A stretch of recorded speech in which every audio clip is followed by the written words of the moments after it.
Bago po ang pagharap sa mga hukom sa International Criminal Court, kamusta nga ba ang lagay ng kalusugan ni dating Pangulong Rodrigo Duterte? Ayon sa Philippine Embassy sa The Hague sa The Netherlands, ipinagbigay alam ni Duterte sa isang tawag sa telepono na maayos ang kanyang kondisyon. Sumailalim daw siya sa medical check-up at nabigyan ng nararapat na atensyong medikal. Pagkalapag din ng eroplanong sakay ni Duterte, inasikaso siya ng nurse mula sa ICC at nakipag-ugnayan sa kasamang personal nurse ng dating presidente.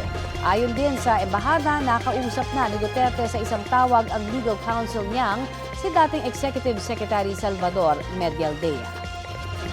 Ito ang GMA Regional TV News. Balita sa Visayas at Mindanao mula sa GMA Regional TV. Isang bangkay ng babaeng dayuhan ang natagpuan sa isla ng Boracay sa Aklan. Cecil, ano nangyari? Rafi, nadiskubre ng isang residente ang bangkay na walang pang-ibabang saplot sa isang abandonadong kapilya. Batay sa investigasyon ng pulisya, posibleng may tinagpo ang biktima sa nasabing kapilya. Pasado 1:00 ng hapon nitong Lunes nang huling makita ang babae. Agad itong inireport ng kanyang kaibigan na kasama sana niyang dadalo sa isang kasalan. Ayon sa mga otoridad, kumpleto ang gamit ng biktima nang puntahan nila ang tinutuluyan niyang hotel. Nakipag-ugnayan na rin sila sa kaanak ng biktima na pumayag na isailalim sa autopsy ang bangkay. Sa ngayon, may 3 ng persons of interest na tinututukan ng pulisya.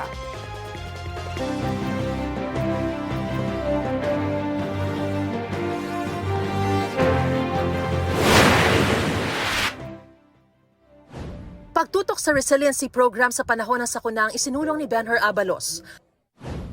Pambansang minimum na sahod ang tinalakay ni Jerome Adonis sa mga manggagawa. Si Bam Aquino sinabing tututukan ang karapatan ng IP community sa Cabadbaran City. Pananagutan at karapatan naman ng mga katutubo ang ipinanawagan ni Roberto Balyon. Sa Iloilo isinulong ni Arlene Brosas ang pagpapatibay ng batas para protektahan ang kababaihan. Maayos sa serbisyo at supply ng tubig naman ang idiniin ni Mimi Doringo. Si Modi Floranda tinalakay ang epekto ng jeepney modernization sa mga tsuper. Habang si Amira Lidasan, hustisya para sa mga biktima ng EJK ang isinulong. Sa isang forum itinulak ni Teddy Casino na pataasin pa ang sahod ng mga guro. Si Norberto Gonzales, compulsory military service ang nais. Paggawa ng political party reform law ang tinutulak ni Raul Lambino. Paglaban sa panggigipit sa maliliit na driver naman ang isinulong ni Liza Maza. Sa Quezon, binigyang halaga ni Ping Lacson ang papel ng mga kababaihan sa lipunan. Pagpapalago ng turismo naman ay binida ni Senador Lito Lapid sa Tacloban City. Patuloy naming sinusundan ang kampanya ng mga tumatakbong senador sa eleksyon 2025. Mariz Umali nagbabalita para sa GMA Integrated News. Mga mare at pare, may bago tayong makakasamang karakter sa Kapuso hit youth-oriented series na Maka Season 2. She's no other than sparkle artist Althea Ablan.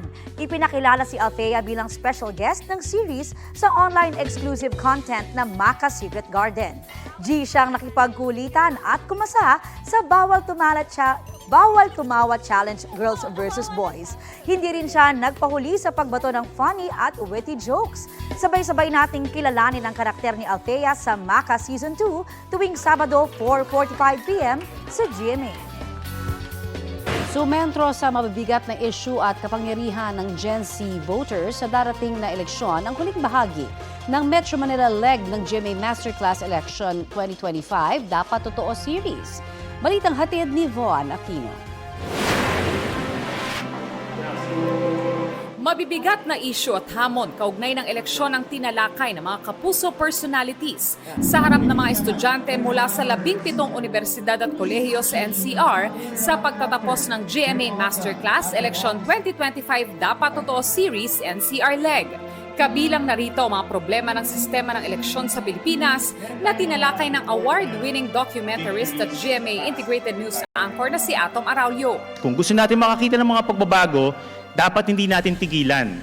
Huwag tayong umasa sa eleksyon lamang, kundi araw-araw i-exercise natin ang ating karapatan bilang mga mamamayang Pilipino at ipaglaban natin ang mga pagbabago na gusto nating makita. Tinalakay naman ang isa pang award-winning documentarist at broadcast journalist na si Sandra Aguinaldo ang tungkol sa vote buying at vote selling. Don't think that this is not about you or this does not affect you. You have to vote wisely and help protect your votes because at the end of the day, kinabukasan nyo yung nakataya dito. Gamit naman ang mga datos, ipinakita ni GMA Integrated News Research Senior Manager Karen Mayrina ang kapangyarihan ng mga Gen Z voters sa eleksyon, gayong ito ang ikalawang pinakamaraming registered voters na sumunod sa millennials.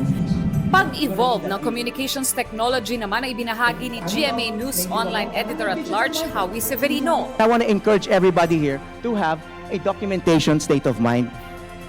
Because when you document something, you are creating resibo. You are creating evidence. Nagkaroon din ng pagkakataon ng mga estudyante na makapagtanong sa mga speaker. This question is for all speakers. How do you reconcile these two expectations? GMA Masterclass, dapat totoo. At sa huling bahagi ng NCR leg ng GMA Masterclass, Election 2025 Dapat Totoo Series, pasasalamat ang pinaabot natin sa mga paaralang nakiisa sa ating panata ngayong eleksyon. University, maraming salamat po. Dr. Jose Rizal wrote these words, "Ang kabataan, ang pag-asa ng bayan."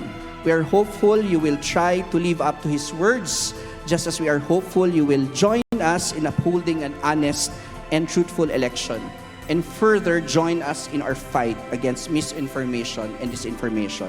This event is an important venue for providing students with information, knowledge, and inspiration from leaders in various fields.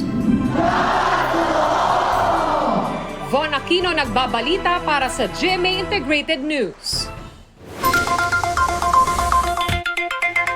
Inaprubahan ng Energy Regulatory Commission ang panukala ng Meralco na ibalik ang mahigit 19 bilyong pisong sobra nilang siningil sa kuryente. Dahil dyan, makatatanggap ang residential customers ng 19 centavos per kilowatt-hour na refund sa loob ng 3 taon.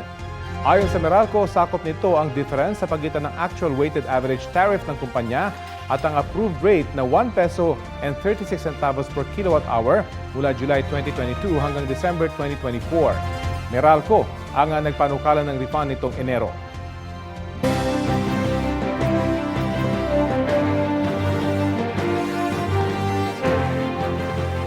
Posibleng matapos na raw bukas ang pag-imprenta sa mga balotang gagamitin sa eleksyon 2025.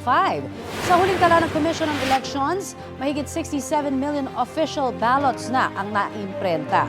Katumbas po yan ng 98.55% ng mahigit 68 million na balotang kailangan para sa lahat ng registered voters. May dagdag na mahigit 1.3 million na balota naman ang para sa final testing and sealing. Pasok at mas maaga yan sa itinalagang deadline for printing ng COMELEC na hanggang March 19. Sa mga naimprentang balota, kalahati po ang dumaan na raw sa verification process ayon sa COMELEC. Target namang matapos ang pag-verify hanggang Abril. Thank God, it's Friday na mga kapuso at araw po ng uwian para sa ilan. Sa mga bumabiyahe riyan, ano ang favorite memories nyo on the road? Unforgettable ba yan? Gaya ng isang mingming na bida sa pagiging papansin? Pasilip-silip lang, hanggang sa nakipagharutan na ang pusang nakasabay sa bus ni Trisha Camacho. Biyahe siya noon patarlak from Baguio. Alam yata ng pusa na siya na ang meow of the hour, kaya todo hour. Ang agaw pansing pet nakilala sa turo ng comment ng kanyang fur mom. Let's meet Asher. Ang pagiging playful ng pusa, certified have sa netizens. Halos 3 milyon na ang views ng video. Aba-aba, trending!